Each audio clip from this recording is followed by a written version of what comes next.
Now, Ruari, you're a modern day immigrant. I am, yeah. How did you get about to do that?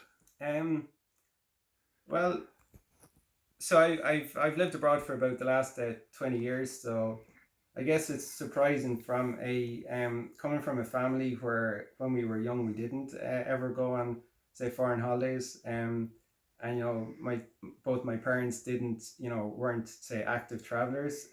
All of us in our family have ended up living abroad for periods of time, and now myself and Maeve have been the longest abroad. Maeve's been roughly 20 years in Luxembourg. I've been 20 years between Poland, Switzerland, Belgium, and so on.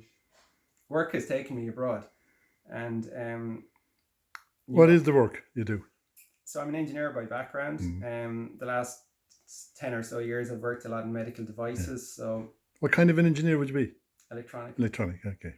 So I studied in Kevin Street in Dublin, Hmm. and worked for a few years for an Irish company, and that took me to Belgium first to work for Philips, and then I went to Poland with them. I left after 12 and a half years. And what are you doing with Philips?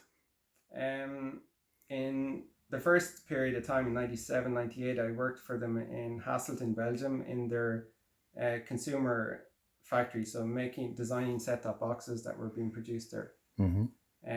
Then I moved into the healthcare area, and then into the medical devices, and most recently in the Netherlands in the area of sleep apnea. So you're with Philips most of the time, are you? No, No. only maybe like less than half the time. Half the time, yeah. So Philips have recently acquired the company I work for as well. You're involved in developing an ultrasound way back in a time years back when they were starting off to become popular. Yeah. You were in the forefront of that. You were. Yeah, well, yeah. I was helping out some friends that were involved in the startup, and they went on to found the company successfully and make a good job of it. Yeah. Well, as a modern immigrant, you're better equipped than the guys way back in the 50s and 60s and 40s that left Ireland. Yeah, I think like definitely it's easier to get back. It's easier to travel. It's easier to keep in contact now with people. So in a day when social media is criticized a lot, I think the work that you do, the work that Father Charlie does, John Kenny and others, it's a great way to keep in contact with stuff happening back here. You feel like you're at home.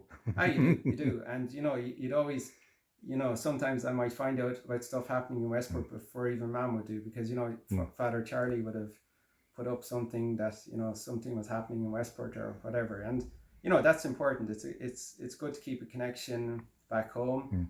I follow everything about Kilmina GAA, Westport GAA, Mayo GAA that's happening, and that's also important. And it's so even though you're abroad, you're not too far away from home at any moment in time. Talking about the GAA, you play a bit yourself out there, you do, yeah. Well, I still put on the boots. Like, yeah, I'm a member of the Hague GAA team.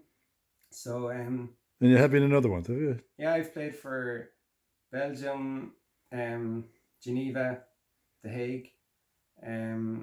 So there's much GAA on the continent. There's a lot. Yeah, I'd say there's probably about 80 teams or more, and they're growing all the time. They'd be teams like from Europe, all the way out to Moscow and places like that, Warsaw, Budapest, Vienna, Luxembourg, Belgium, Cologne, Dresden, places like that. Hurling is huge in Germany at the moment. What do you play? Do you play both Gaelic football and hurling? I play more Gaelic, and I dabble a bit now in hurling, but sure, Stephen Broderick wouldn't be mightn't believe that if he heard these days. So. And are you associated with the GAA back in Ireland now? Do you have any connection with them, or? I'm still a member of Kilmina GAA club.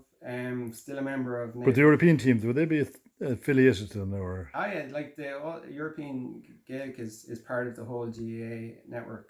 And this year in July we'll have the World Games down in Waterford, with the finals in Croke Park, and there'll be teams from all around the world for Gaelic football, and hurling, camogie. So that's going to be a big event for Gaelic outside of Ireland. You met Sean Kelly, you were telling me, the MEP. Yeah, I have a great time for Sean Kelly. He does a huge amount for the GA, does a huge amount for Belgian GA. I think he's still the president of the club. And small things like when we were getting tournaments set up and whatever, he was always there at the start, always there at the end. Taking up posts, lining pitches and stuff. And that's the thing you need to do. Like when you're abroad, volunteers are same here. It's a voluntary organization, and Sean Kelly has put in a huge amount to promote Gaelic games in his time in Europe. So. And when you be playing these games, would the locals be looking at you in curiosity? Yeah, most teams would have like local players and Irish players, so there'd be very, very few teams in Europe that would have completely Irish teams. If you go to France, for example, Brittany and places like that, Leaf or Rennes, teams like that, they're primarily French players with very few Irish, and they've adapted to the sport really well, and it's part of the curriculum now in Brittany. But there's a group of people doing a huge amount of work, the likes of Tony Bass, Mary Gavin, people like that in clubs around Europe that are really doing a huge amount over the years to promote Gaelic games and so on. So, and is there much Irish social life out there? there is. You'd always have like it might evolve around an Irish pub, and then you'd have the club and whatever, and depending on where you are, in which city, like in The Hague, there's set dancing classes. There might be ceilidhs, quiz nights, and through the network you'd build up in the team. You'd meet other people, other nationalities, and there'd be spin-offs into other sports and other activities from that. So it's an important part of helping people to integrate into a foreign city when they first move over. It's a good kind of social outlet for people to have, and especially if people are struggling to fit into a city, if they have the Gaelic games or they've something around that, it can kind of give them a bit of a a home away from home feeling. So. And do you miss the old sad? I do. Like it's nice to come back. I suppose the thing I miss most about is just being able to shoot off on an evening and go to a Gaelic match. So you can't do that very easily when you're abroad. But the technology is quite good now. So for example, you'd have some matches streamed live on Mayo GA, or Martin McIntyre is down in Kilmina is putting up the photos of all the matches there. So you'd pick up on that after the matches and stuff, and I suppose it's things like that you can't easily do, when you're abroad, like so. We're coming back. Am I coming back? Full time, I doubt it ever.